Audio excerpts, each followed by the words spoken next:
मेरे एक इंटरव्यू में खेसारी लाल यादव ने कहा था कि उन्होंने फिटनेस आपसे ही सीखा है। आपने उन्हें गाइड किया है ताकि वो फिट रहें। तो मैं आपसे जानना चाहती हूँ आपने कैसा गाइड किया था उनको?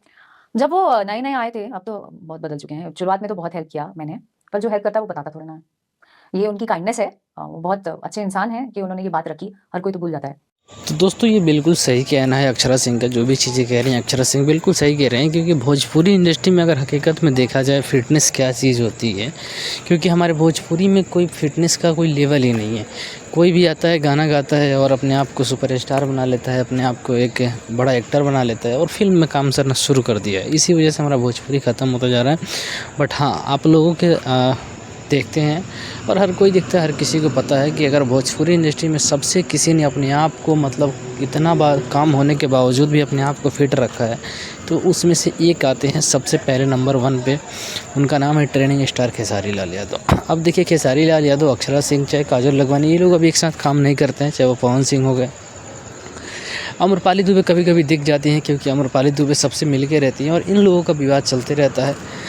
मुझे लगता है कि 3-4 साल से ना तो आपने पवन सिंह को अक्षरा सिंह के साथ देखा होगा, ना काजल लखवानी के साथ देखा होगा और ना ही खेसारी लाल यादव को इन दोनों के साथ। तो बस इन लोगों का थोड़ा मोड़ा चलते रहता है। बट मैं आप लोगों को बात बताना चाहता हूँ, जिस टाइम खेसारी लाल यादव इंडस्ट्री में आए हुए थे, मुझे लगता है कि उसी के आसपास काजल लखवानी भी आई हुई थी और उसी के आसपास उनसे मतलब काजल लखवानी और अक्षरा सिंह से पहले आए थे खेसारी लाल यादव। मतलब एक्टिंग की दुनिया में जिस टाइम उनका एंट्री हुआ, उस टाइम की बात अलग है। उस टाइम बहुत लेट एक्टिंग हुआ था उनका, और जिस टाइम वो एक्टिंग की एंट्री किए खेसारी लाल यादव एक्टिंग की दुनिया में, उस टाइम उनका इस तरीके से बॉडी वगैरह नहीं था। क्योंकि खेसारी लाल यादव एक, आप लोगों ने बहुत पुराना उनका वीडियो देखा होगा, कितने दुबले पतले थे वो और किस तरीके के थे। तो उन्होंने जब भोजपुरी इंडस्ट्री में एंट्री किया था, सिंगिंग के माध्यम से किया था, ये सब किसी को पता है। तो सिंगर बन के वो आए थे इंडस्ट्री में, बट धीरे धीरे सब चीज़ें बदलती गई और आज इस तरीके से बॉडी है कि मुझे लगता है कि भोजपुरी इंडस्ट्री में कोई इतना बॉडी वाला है नहीं। मतलब इस तरीके से अपने आप को कंफर्टेबल रखना या कम्प्लीटली हर तरीके से मेंटेनेंस सही तरीके से रखना, तो ये सब चीज़ें सब किसी को दिखता नहीं है। बट हाँ, खेसारी लाल यादव एक बहुत ही अच्छे सुपरस्टार हैं और वो सबसे ज़्यादा अगर हर चीज़ पे ध्यान देते हैं, अपने मतलब फ़िटनेस पे सबसे ज़्यादा फोकस करते हैं। वो चाहे कितने भी वो दिन रात मेहनत करें, कितने भी फिल्मों में काम करें, वर्कआउट अपना छोड़ते नहीं हैं।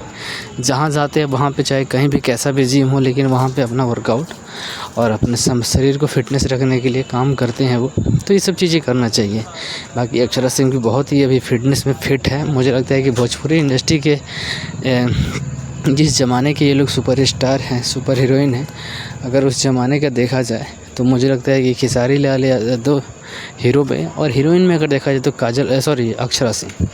अक्षरा सिंह काफ़ी ज़्यादा फिट हैं और सुंदर भी दिखती हैं। अगर काजल लखवानी, अम्रपाली दुबे, रानी चटर्जी और इनको खड़ा करा दिए तो मुझे लगता है कि चारों में सबसे ज़्यादा बेस्ट अगर कोई आएगा तो उनमें से दिखेंगे अक्षरा सिंह। देखिए अक्षरा सिंह ऐसे ही कलाकार हैं जो अपनी मेहनत की बदौलत आज इस जगह पे, इस मुकाम पे पहुंची हुई है और अपनी मेहनत की बदौलत आज इंडस्ट्री में, हमारे भोजपुरी इंडस्ट्री से उठ के आज अक्षय कुमार इतने बड़े बड़े सुपरस्टारों के साथ बॉलीवुड में काम कर रही हैं। तो ये उनका मेहनत है, ये नहीं है कि ऐसे ही सिर्फ ज़मीन से उठना और अपने बदौलत चले जाना। ये सब पब्लिक का प्यार है और मेहनत ही बहुत किया उन्होंने। देखिए मेहनत में उन्होंने कभी कोई कमी नहीं छोड़ा। अगर मेहनत ना करती तो मुझे नहीं लगता है कि यहाँ पे पहुँचती। जिस तरीके से उनका जिस टाइम पवन सिंह से ब्रेकअप हुआ था, मुझे लगता है कि बहुत कम चांस वाले लोग होते हैं जो ऐसो चीज़ों में, ऐसे काम होने के बाद डिप्रेशन में लोग चले जाते हैं। बट वो पहली भोजपुरी इंडस्ट्री के सुपरस्टार हैं जिन्होंने अपने आप को भी मेंटेन किया, अपने आप के बॉडी को मेंटेन किया और अपने आप के काम पे फोकस किया। सबसे बड़ी चीज़ ये कि उन्होंने अपने काम पे फोकस किया और दिन रात एक करके मेहनत करके, चाहे जैसे भी हुआ, उन्होंने कभी पीछे मुड़ के नहीं देखा कि मैंने किस सुपरस्टार का साथ छोड़ा है, किसने मुझे धोखा दिया है, किसने मेरे साथ गलत किया है। मतलब ये सब चीज़ें सोचने का भी मौका नहीं दिया उन्होंने और उन्होंने मेहनत करना शुरू कर दिया। और जब उन्होंने मेहनत करना शुरू किया तो मेहनत करते करते आज जिस मुकाम पे वो पहुंच चुकी हैं, मुझे लगता है कि भोजपुरी इंडस्ट्री के सभी हीरोइनों को पहुंचने में बहुत टाइम लग जाएगा। बाकी दोस्तों, आप लोग क्या राय इन दोनों के बारे में कमेंट में ज़रूर बताइएगा और मिलते हैं फिर से किसी नए वीडियो में नए टॉपिक के साथ। तब तक के लिए जय हिंद।